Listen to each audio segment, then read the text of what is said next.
ಎಲ್ರಿಗೂ ನಮಸ್ತೆ. ನಾನು ಹರೀಶ್. ನಾನು ಎಕ್ಸ್ಪ್ಲೇನ್ ಮಾಡ್ತಿರೋ topic forms of organisation structure. ಅದರಲ್ಲಿ ಮೇಯ್ನಾಗಿ ಲೈನ್ ಆರ್ಗನೈಸೇಷನ್ ಸ್ಟ್ರಕ್ಚರ್ ಮತ್ತೊಂದು line and staff organisation structure. ಮೊದಲನೇದಾಗಿ line organisation structure. In this concept holds that in any organisation or hierarchy derived from a scalar process there must be a single head who commands it.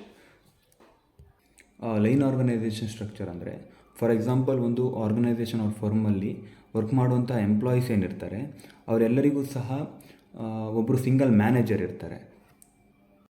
ಅಲ್ಲಿ ಯಾವುದೇ ರೀತಿಯ production ಅವರ ಬೇರೆ ಆ್ಯಕ್ಟಿವಿಟಿಗೆ ಸಂಬಂಧಪಟ್ಟ decision making ಇರ್ಬೋದು ಅಥವಾ ಆ ವರ್ಕರ್ಸನ್ನು ಕಂಟ್ರೋಲ್ ಮಾಡೋದಿರ್ಬೋದು, ಎಲ್ಲವನ್ನು ಸಹ ಆ ಸಿಂಗಲ್ ಮ್ಯಾನೇಜರ್ ತಗೊಳ್ತಾರೆ. ಅಲ್ಲಿ ಯಾವುದೇ ರೀತಿ ರಿಸಲ್ಟ್ ಬಂದರೂ ಸಹ ಆ ಫರ್ಮಲ್ಲಿ ಯಾವುದೇ ರೀತಿಯ ಪ್ರಾಫಿಟ್ ಆರ್ ಲಾಸ್ ಯಾವುದೇ ರಿಸಲ್ಟ್ ಬಂದರೂ ಸಹ ಅದಕ್ಕೆ ಅಲ್ಟಿಮೇಟ್ ರೆಸ್ಪಾನ್ಸಿಬಲ್ ಅನ್ನುವಂಥವ್ರು ಅವರೇ ಆಗಿರ್ತಾರೆ.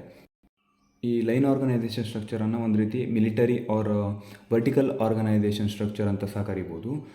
ಇಲ್ಲಿ ಓನ್ಲಿ ಸಿಂಗಲ್ ಕಮಾಂಡ್ ಇರ್ತದೆ, ಸಿಂಗಲ್ ಆರ್ಡರ್ ಇರ್ತದೆ.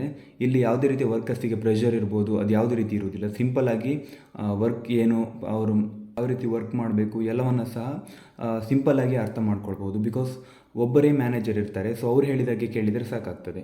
ಇದರಲ್ಲಿ ಎರಡು ಟೈಪ್ಸ್ ಇದ್ದಾವೆ, ಪ್ಯೂರ್ ಲೈನ್ ಆರ್ಗನೈಸೇಷನ್ ಸ್ಟ್ರಕ್ಚರ್ ಮತ್ತು ಡಿಪಾರ್ಟ್ಮೆಂಟಲ್ ಲೈನ್ ಆರ್ಗನೈಸೇಷನ್ ಸ್ಟ್ರಕ್ಚರ್ ಅಂತ. ಮೊದಲನೇದು pure line organisation structure. Under this form similar activities are performed at a particular level. Each group of activities is self contained unit and is able to perform the assigned activities without the assistance of other. ಈ pure line organisation ಸ್ಟ್ರಕ್ಚರಲ್ಲಿ similar ಪ್ರೊಡಕ್ಷನಿಗೆ ಸಂಬಂಧಪಟ್ಟಂಥ similar activities are performed at a particular level. ಅಂದರೆ ಎಲ್ಲ production ಪ್ರೋಸೆಸ್ಗಳು ತುಂಬ ಗ್ರೂಪ್ಗಳಾಗಿ divide ಆಗಿ group wise ಆಗ್ತವೆ ಅಂತ. ಫಾರ್ ಎಕ್ಸಾಂಪಲ್ ಇಲ್ಲಿ ನಾವು ಕೊಟ್ಟಿದ್ದೇನೆ, ಎ ಗ್ರೂಪಲ್ಲಿ ಸಹ same production, same unit of products, same activities ನಡೆದ್ರು.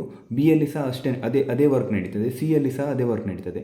ಇಲ್ಲಿ ಪ್ರೊಡಕ್ಷನ್ ಮ್ಯಾನೇಜರ್ ಏನಿರ್ತಾರೆ ಅವ್ರ ಅಂಡರಲ್ಲಿ ಇವರೆಲ್ಲ ಸಹ ವರ್ಕ್ ಮಾಡ್ತಾರೆ. ಸೊ ಇಲ್ಲಿ ಸಹ ಸಿಂಗಲ್ ಕಮಾಂಡ್ ಇರ್ತದೆ. ಇದು ಪ್ಯೂರ್ ಲೈನ್ ಆರ್ಗನೈಸೇಷನ್ ಸ್ಟ್ರಕ್ಚರ್. ಇನ್ನೊಂದು departmental line organisation structure. Under this form entire activities are divided into different departments on the basis of similarity of activities. ಇನ್ನೊಂದು ಡಿಪಾರ್ಟ್ಮೆಂಟಲ್ ಲೈನ್ ಆರ್ಗನೈಸೇಷನ್ ಸ್ಟ್ರಕ್ಚರ್ ಅಂದರೆ ಇಲ್ಲಿ production ಪ್ರೊಸೆಸ್ಸಲ್ಲಿ ಬರುವಂಥ ಕೆಲವೊಂದು ಆ್ಯಕ್ಟಿವಿಟೀಸ್ಗಳಿರ್ತವೆ, ಅವುಗಳನ್ನು ಕೆಲವೊಂದು ಡಿಪಾರ್ಟ್ಮೆಂಟ್ ಆಗಿ ಮಾಡಿರ್ತಾರೆ. ಆ ಡಿಪಾರ್ಟ್ಮೆಂಟ್ ವೈಸ್ ಎಲ್ಲ ಆ್ಯಕ್ಟಿವಿಟೀಸ್ಗಳು ನಡೀತದೆ, ಎಲ್ಲ ಪ್ರೊಸೀಜರ್ಸ್ಗಳಾಗ್ತವೆ. ಫಾರ್ ಎಕ್ಸಾಂಪಲ್ ಇಲ್ಲಿ ನನಗೆ ಕೊಟ್ಟ ಹಾಗೆ ಸ್ಪಿನ್ನಿಂಗ್ ಅಂತ ಒಂದರಲ್ಲಾದರೆ, ಇನ್ನೊಂದು ವೇವಿಂಗ್ ಅಂತ ಒಂದಾಗ್ತದೆ, ಡೈನಿಂಗ್ ಒಂದಾಗ್ತದೆ, ಮತ್ತೊಂದು ಫಿನಿಶಿಂಗ್.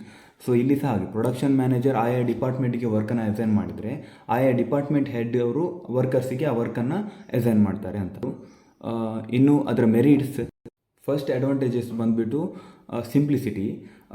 ಈ ಲೈನ್ ಆರ್ಗನೈಸೇಷನ್ ಸ್ಟ್ರಕ್ಚರಲ್ಲಿ ವರ್ಕರ್ಸ್ ಏನಿರ್ತಾರೆ ಅವರ ಏನು ವರ್ಕ್ ಮಾಡಬೇಕು ಅನ್ನೋದನ್ನು ಸಿಂಪಲ್ಲಾಗಿ ಅರ್ಥ ಮಾಡ್ಕೊಳ್ಬೋದು.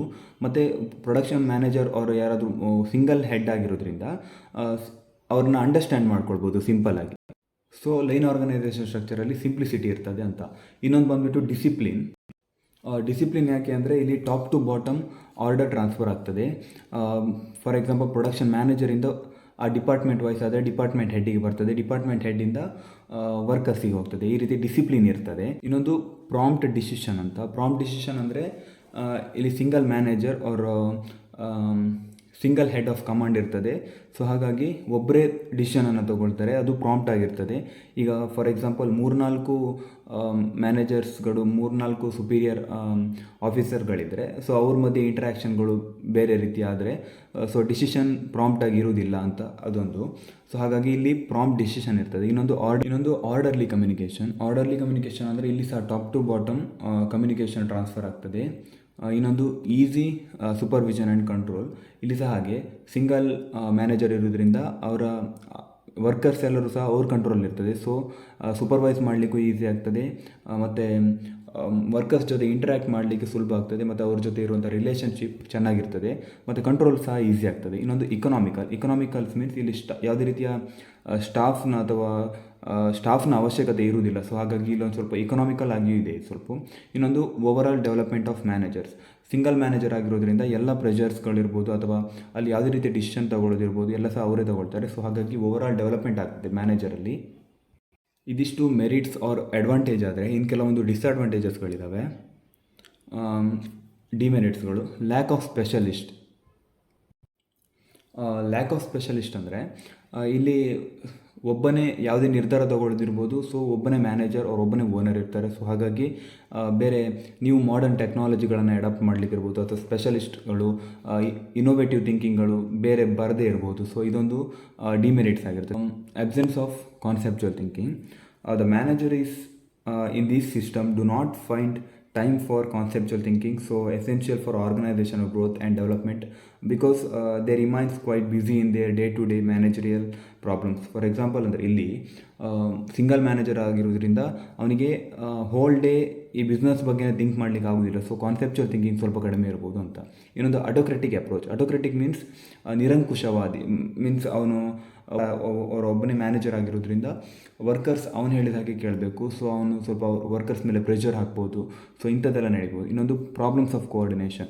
ಇಲ್ಲಿ ಸಹ ಹಾಗೆ ಸಿಂಗಲ್ ಮ್ಯಾನೇಜರ್ ಇರೋದ್ರಿಂದ ಕೆಲವೊಂದು ವರ್ಕರ್ಸಿಗೆ ಅವ್ರ ಜೊತೆ ರಿಲೇಷನ್ಶಿಪ್ ಚೆನ್ನಾಗಿರೋದಿಲ್ಲ. ಸೊ ಕೋಆರ್ಡಿನೇಷನ್ ಇರೋದಿಲ್ಲ.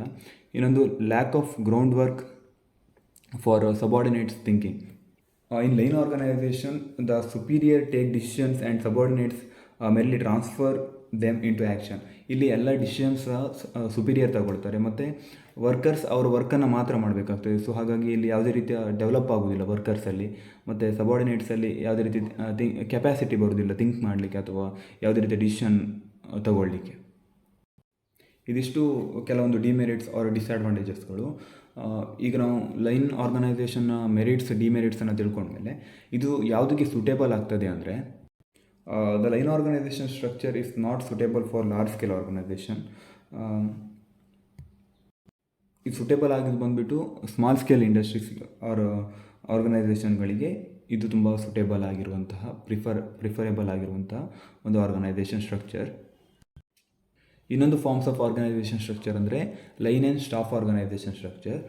ನಾವು ಲೈನ್ ಆರ್ಗನೈಸೇಷನ್ ಸ್ಟ್ರಕ್ಚರನ್ನು ನೋಡಿದ್ವಿ. ಅದೇ ರೀತಿ ಲೈನ್ ಆ್ಯಂಡ್ ಸ್ಟಾಫ್ ಆರ್ಗನೈಸೇಷನ್ ಸ್ಟ್ರಕ್ಚರಲ್ಲಿ ಸ್ಟಾಫ್ ಸ್ಪೆಷಲಿಸ್ಟ್ಗಳು ಎಕ್ಸ್ಟ್ರಾ ಆ್ಯಡ್ ಆಗಿರ್ತಾರೆ. ಫಾರ್ ಎಕ್ಸಾಂಪಲ್ ಒಂದು ಆರ್ಗನೈಸೇಷನ್ ಅವ್ರ ಫರ್ಮಲ್ಲಿ ಏನು ಲೈನ್ ಮ್ಯಾನೇಜರ್ಸ್ ಅವ್ರ ಪ್ರೊಡಕ್ಷನ್ ಮ್ಯಾನೇಜರ್ಸ್ ಇರ್ಬೋದು ಅಥವಾ ಅವ್ರ HR ಇರ್ಬೋದು ಅಥವಾ ಫಿನಾನ್ಸ್ ಮ್ಯಾನೇಜರ್ ಇರ್ಬೋದು ಅಥವಾ ಜನರಲ್ ಮ್ಯಾನೇಜರ್ಸ್ ಇರ್ಬೋದು, ಅವರಿಗೆಲ್ಲರಿಗೂ ಗೈಡ್ ಮಾಡಲಿಕ್ಕೆ ಕೆಲವೊಂದು ಸ್ಪೆಷಲಿಸ್ಟ್ ಆಫೀಸರ್ಸ್ಗಳು ಅಥವಾ ಸ್ಪೆಷಲಿಸ್ಟ್ ಸ್ಟಾಫ್ ಕಮಿಟಿಗಳು ಇರ್ತವೆ. ನಾನಿಲ್ಲಿ ಕೊಟ್ಟಿರೋ ಹಾಗೆ ಇಲ್ಲಿ ಸೆಕ್ರೆಟರಿ ಮತ್ತು ಪಬ್ಲಿಕ್ ರಿಲೇಷನ್ ಆಫೀಸರ್ಸ್ಗಳು ಹೊರಗಿಂದ ಇನ್ಫಾರ್ಮೇಷನ್ ಅವರ ನ್ಯೂ ಮಾಡರ್ನ್ ಟೆಕ್ನಾಲಜಿಯನ್ನು ಯೂಸ್ ಮಾಡಿ ಏನು ಪ್ರೊಡಕ್ಷನ್ ಆಗಬೇಕು, ಯಾವ ರೀತಿ ರಿಸಲ್ಟ್ ಬರಬೇಕು ಎಲ್ಲವನ್ನು ಸಹ ಡಿಸಿಷನ್ ತೊಗೊಂಡು ಜನರಲ್ ಮ್ಯಾನೇಜರಿಗೆ ಅಡ್ವೈಸ್ ಮಾಡ್ತಾರೆ. ಸೊ ಇದು ಸ್ಟಾಫ್ ಮ್ಯಾನೇಜರ್ಸ್ ಅವರ ಸ್ಟಾಫ್ ಸ್ಪೆಷಲಿಸ್ಟ್ಗಳ ಡ್ಯೂಟಿ ಆಗಿರ್ತದೆ. ಸೊ ಇಲ್ಲಿ ಯಾವುದೇ ರೀತಿ ಕಂಟ್ರೋಲ್ ಇರ್ಬೋದು ಅಥವಾ ಡಿಸಿಷನ್ ಮೇಕಿಂಗ್ ಇರ್ಬೋದು ಎಲ್ಲವನ್ನು ಸಹ ಸ್ಟಾಫ್ ಸ್ಪೆಷಲಿಸ್ಟ್ಗಳು ತಗೊಳ್ತಾರೆ. ಇಲ್ಲಿ ಕೊಟ್ಟಿರೋ ಹಾಗೆ line and staff organisation structure refers to a pattern in which staff specialist advise managers to perform their duties. ಇಲ್ಲಿ ಏನು ಸ್ಟಾಫ್ ಸ್ಪೆಷಲಿಸ್ಟ್ಗಳಿರ್ತವೆ ಅವರು ಮ್ಯಾನೇಜರ್ಸ್ಗಳಿಗೆ ಅಡ್ವೈಸ್ ಮಾಡ್ತಾರೆ. ಅವರು ಡಿಸಿಷನನ್ನು ತಗೊಳ್ತಾರೆ ಮತ್ತು ಮ್ಯಾನೇಜರ್ಸ್ಗಳಿಗೆ ಯಾವ್ಯಾವ ರೀತಿ ವರ್ಕ್ ಆಗಬೇಕು, ಯಾವ್ಯಾವ ರೀತಿ ಆ್ಯಕ್ಟಿವಿಟೀಸ್ಗಳಾಗಬೇಕು ಅನ್ನೋದನ್ನು ಅಡ್ವೈಸ್ ಮಾಡ್ತಾರೆ. ಇದು ಮುಖಾಂತರ ಮ್ಯಾನೇಜರ್ಸ್ಗಳು ವರ್ಕರ್ಗಳಿಗೆ ಆರ್ಡರನ್ನು ಕೊಡ್ತಾರೆ. ಇನ್ನು merits of line and staff organisation ಸ್ಟ್ರಕ್ಚರಲ್ಲಿ ಫಸ್ಟ್ ಒಂದು ಪ್ಲ್ಯಾನ್ಡ್ ಸ್ಪೆಷಲೈಸೇಷನ್. ಇಲ್ಲಿ ಸ್ಟಾಫ್ ಫ್ಯಾಕಲ್ಟೀಸ್ ಆರ್ ಸ್ಟಾಫ್ ಸ್ಪೆಷಲಿಸ್ಟ್ಗಳಿರೋದ್ರಿಂದ ಒಂದು ವೆಲ್ ಪ್ಲ್ಯಾನ್ಡ್ ಆಗಿರುವಂತಹ ಒಂದು ಪ್ರೊಡಕ್ಷನ್ ಪ್ರೋಸೆಸ್ ಇರ್ಬೋದು ಅಥವಾ ವೆಲ್ ಪ್ಲ್ಯಾನ್ಡ್ ಆರ್ಗನೈಸೇಷನ್ ಒಂದು ಕ್ರಿಯೇಟ್ ಆಗ್ಬೋದು. ಕ್ರಿಯೇಟಿವ್ ಥಿಂಕಿಂಗ್ಗಳು ಅಥವಾ ಮಾಡರ್ನ್ ಟೆಕ್ನಾಲಜಿಗಳನ್ನು ಯೂಸ್ ಮಾಡಿಕೊಂಡು ಇನೋವೇಟಿವ್ ಐಡಿಯಾಸ್ಗಳು ಬರ್ಬೋದು. ಮತ್ತೊಂದು ಇಲ್ಲಿ ಕ್ವಾಲಿಟಿ ಡಿಸಿಷನ್ ಅಂದರೆ ಅವರಿಗಿರುವಂತಹ ನಾಲೆಡ್ಜ್ ಇರ್ಬೋದು ಅಥವಾ ಸ್ಟಾಫ್ ಸ್ಪೆಷಲಿಸ್ಟ್ಗಳಿರುವಂತಹ ಟೆಕ್ನಾಲಜಿ ಮಾಡರ್ನ್ ಟೆಕ್ನಾಲಜಿ ಬಗ್ಗೆ ತಿಳಿದಿರ್ಬೋದು, ಇಂಥ ನ್ಯೂ ಅಪ್ಡೇಟೆಡ್ ಇನ್ಫಾರ್ಮೇಷನ್ಗಳು. ಸೊ ಅವರಲ್ಲಿ ಕ್ವಾಲಿಟಿ ಡಿಸಿಷನ್ಸನ್ನು ತಗೊಳ್ಳಿಕ್ಕೆ ಹೆಲ್ಪ್ ಮಾಡ್ತದೆ ಅಂತ. Prospect for personal growth. ಇಲ್ಲಿ ಫಾರ್ ಎಕ್ಸಾಂಪಲ್ ಈಗ ಒಂದು ಆರ್ಗನೈಸೇಷನಲ್ಲಿ ಸ್ಟಾಫ್ ಸ್ಪೆಷಲಿಸ್ಟ್ಗಳಿದ್ದಾರೆ. ಸೊ ಅವರಲ್ಲಿ ಒಂದು ವೆಲ್ ಅಪ್ಡೇಟೆಡ್ ನಾಲೆಜ್ ಇರ್ತದೆ. ಸೊ ಅದನ್ನು ಅವರು ವರ್ಕರ್ಸಿಗೆ ಹೇಳೋದಿರ್ಬೋದು ಅಥವಾ ಇನ್ಫಾರ್ಮೇಷನನ್ನು ಕೊಡುವಂಥದ್ದಿರ್ಬೋದು. ಸೊ ಇದು ಪರ್ಸ್ನಲ್ ಗ್ರೋತ್ ಆಗ್ತದೆ, ವರ್ಕರ್ಸಿಗೂ ಸಹ ಹೆಲ್ಪ್ ಆಗ್ತದೆ, ಮ್ಯಾನೇಜರ್ಸ್ಗೆ ಸಹ ಹೆಲ್ಪ್ ಆಗ್ತದೆ. ಸೊ ಇದಿಷ್ಟು ಮೆರಿಟ್ಸ್ ಆದರೆ, ಇನ್ನು ಕೆಲವೊಂದು ಡಿಮೆರಿಟ್ಸ್ಗಳು lack of well defined authority. ಒಂದು ಆರ್ಗನೈಸೇಷನಲ್ಲಿ ಬೇಸಿಕ್ ಮ್ಯಾನೇಜ್ಮೆಂಟ್ಗೆ ಸರಿ ಇಲ್ಲ, ಅವರ ಅಥಾರಿಟಿಯೇ ಸರಿ ಇಲ್ಲ ಅಂದರೆ, ಸೊ ಅಲ್ಲಿ ಈ ರೀತಿಯ staff line and staff organisation structure ನಡೆಯೋದಿಲ್ಲ. ಸೊ ಇನ್ನೊಂದು line and staff conflict. For example, line ಮ್ಯಾನೇಜರ್ಸ್ಗಳಿಗೂ ಸ್ಟಾಫ್ ಸ್ಪೆಷಲಿಸ್ಟ್ಗಳಿಗೂ ಒಂದು ರೀತಿ ಬಾಂಡಿಂಗ್ ಕರೆಕ್ಟ್ ಸರಿ ಇಲ್ಲದೆ ಇರ್ಬೋದು, ಅಥವಾ ಅವ್ರ ನಡುವೆ ಕೋಆರ್ಡಿನೇಷನ್ ಇಲ್ಲದೆ ಇರುವುದು ಒಂದು ಡಿಮೆರಿಟ್ಸ್ ಆಗ್ತದೆ. ಇದಿಷ್ಟು ಡಿಸ್ಅಡ್ವಾಂಟೇಜಸ್. ಆದರೆ ಈ line and staff organisation structure ಅನ್ನುವಂಥದ್ದು ಲಾರ್ಜ್ ಸ್ಕೇಲ್ ಆರ್ಗನೈಸೇಷನ್ಗಳಿಗೆ ತುಂಬ ಹೆಲ್ಪ್ಫುಲ್ ಆಗ್ತದೆ. ಇದಿಷ್ಟು ಲೈನ್ ಆ್ಯಂಡ್ ಸ್ಟಾಫ್ ಆರ್ಗನೈಸೇಷನ್ ಬಗ್ಗೆ. And thank you.